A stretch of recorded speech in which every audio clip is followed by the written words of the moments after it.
Hello and welcome. My name is Christina from empoweredcreator.com. I am a mindset and conscious manifesting teacher and coach, and this is my YouTube channel. Here I talk about all things law of assumption, mindset, conscious manifesting, the quantum universe, and a lot more. And my goal is to simplify everything. So if you guys like this content and would like to see more of it, I would love it if you would subscribe to this channel, like this video, comment below, share it if you want, and just stick around.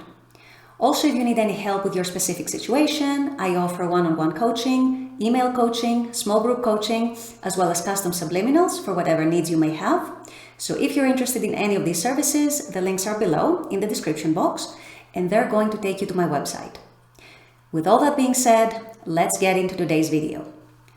Today I wanted to talk about mental diet. I'm sure a lot of you who have been in the manifesting community for at least a while already know the term. You already know the concept of mental diet, but very briefly, for maybe someone who's very new to manifesting, I'm going to go through what exactly it is, what we mean by the term mental diet, and also, even more importantly, how you can make sure that you keep it in check, how to know that your mental diet is in check, that you are indeed having a clean, healthy, good mental diet that's aligned to the new story you're manifesting. We're going to get that into this video. And also I wanted to discuss something that is not very often discussed or talked about, but in my opinion, it's quite important.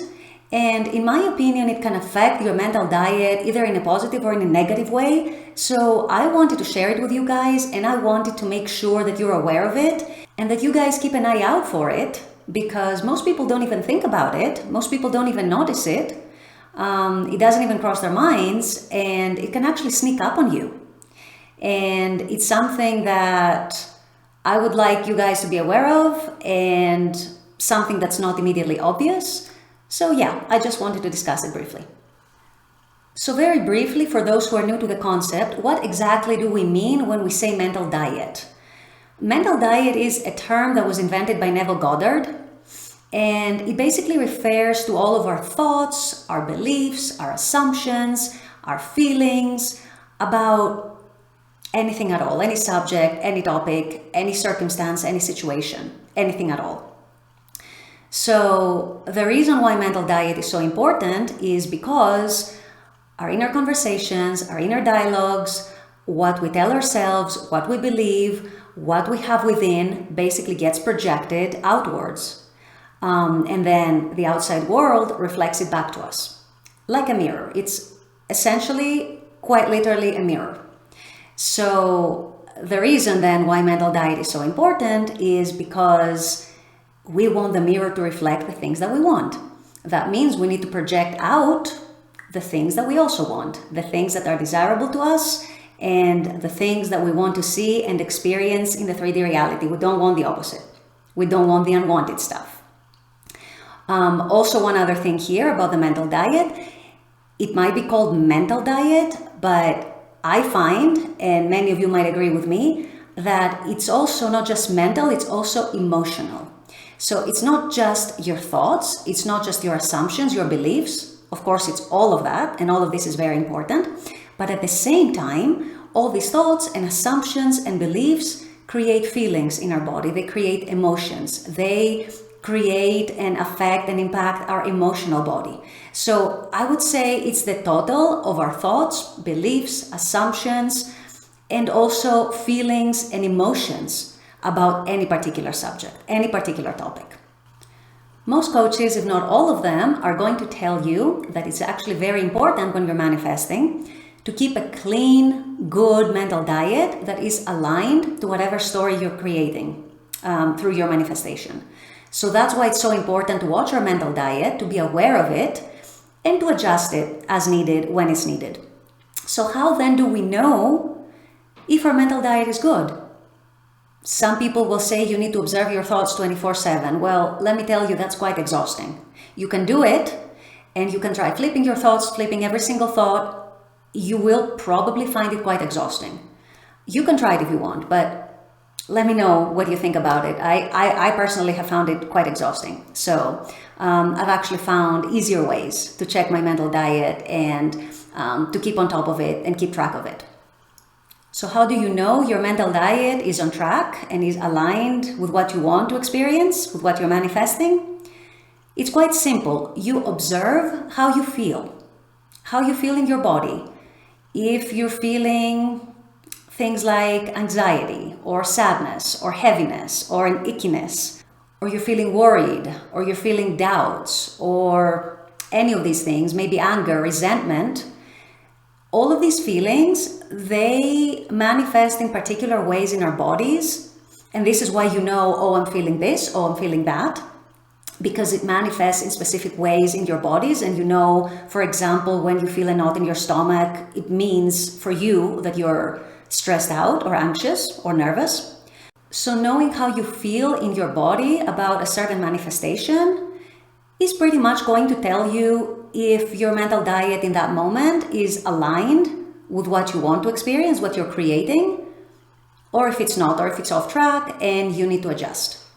So observe how you're feeling in your body. If you're feeling anxious, if you're feeling unpleasant in any way, especially when you're thinking about your manifestation, when it comes to mind, that is usually an indication that your mental diet is not quite on track, or maybe it could be very off track in that moment.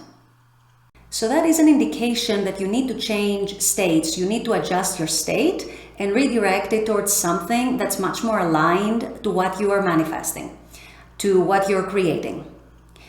Because when your body feels bad or unpleasant in any way, that is usually a surefire indicator that something in your thoughts has produced those feelings. So your thoughts are probably off track, and it might be subconscious thoughts, but knowing that you're not feeling very well in your body in regards to your manifestation tells you that your state is actually not on track in that moment. It's not aligned with the reality that you are manifesting. The other thing I wanted to discuss and alert you to is that mental diet is not just what we produce outwards, so whatever thoughts, feelings, energy we're projecting outwards. A huge part of the mental diet, at least 50% of it, is what we consume, what we put in. It's exactly like with a physical diet, with the food that we eat. We want to eat as clean as we can, fresh food, whole food, healthy food, ideally. I know we don't always, and that's okay. But ideally, you want healthy food, and most of us at least believe that healthy food equals a healthy body. So whatever you put into your body, that's also what your body is going to manifest. If you keep putting junk in your body, at some point, it might manifest disease, or it might manifest problems or issues or other physical things.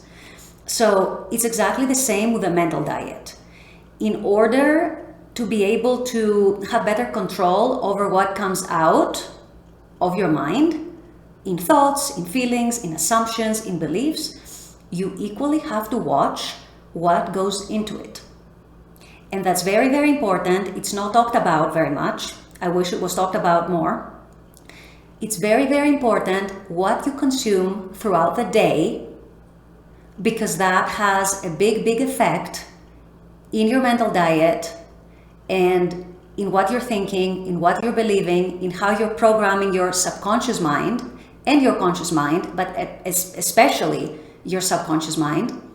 And it can actually shape your beliefs, it can shape feelings, it can shape assumptions, it can shape self-beliefs that at the end of the day might not serve you and might be one more thing that you have to let go of when you're manifesting. So what do I mean by what we consume? I mean pretty much everything, but especially things like TV, music, interactions with certain people, magazines, new shows, reality TV shows. These are some of the worst culprits. The problem with these is that they can reinforce a lot of stereotypes and a lot of stereotypical thinking, which actually doesn't serve you. And when you're working on becoming a manifestor, a master manifestor, because essentially that's what you want to become, you might have those extra layers to let go of that you haven't even realized that you have, because they have been subconsciously programmed into your mind, because that's what the media are best at doing. They are programming our subconscious mind with certain patterns, with certain stereotypes, with certain beliefs. And at the end of the day, they just don't serve us because A, in a lot of cases, they're not even true. And B, we get to select our reality at the end of the day. So having these as assumptions and as beliefs is just not going to help us. It gives us more work to do and more things to reprogram and more things to let go of. So it's very, very important to watch what you're watching, what you're consuming, what music you're consuming, what TV programs you're consuming, what magazines or even books, what shows you're watching on TV. I'm not saying not to watch movies or TV, or like I'm not extreme in that way. I'm just saying watch and use your judgment and use your discernment. And whenever something just doesn't sit right with your new beliefs, just try to observe it, but let it go. Don't identify with it. Don't let it get to you in any way. Because the thing is, all these products may reinforce beliefs about relationships, about money, about families, about life in general, about social relationships. They reinforce so many stereotypes and so many limiting beliefs. If you start becoming aware of it and if you start observing it, it won't take you long to realize that. So I'm not saying don't watch them, don't consume these products, don't listen to the music. Do, but use your discernment, use your judgment, and just try to minimize if you can, and just keep it at a level where it won't affect you too much. Like, don't watch reality TV all day if you can help it. Okay? Because it's going to cause you more harm than good. That's all I'm saying. Just watch what you're consuming. Watch what conversations you're having with people as well. Watch where your attention goes, essentially. What you put into your mind, because that is going to greatly affect what the output of your mind is. And that is going to affect your mental diet. That's going to affect your beliefs, your assumptions, your feelings, your thoughts, everything. And you may have to undo it if it doesn't serve you. So why put it in the first place, right? So with all that said, I'm going to wrap up this video here. I very much appreciate you guys being on this channel and watching this content. I love making this content for you, and I look forward to seeing all of you at the next video. Until then, bye-bye.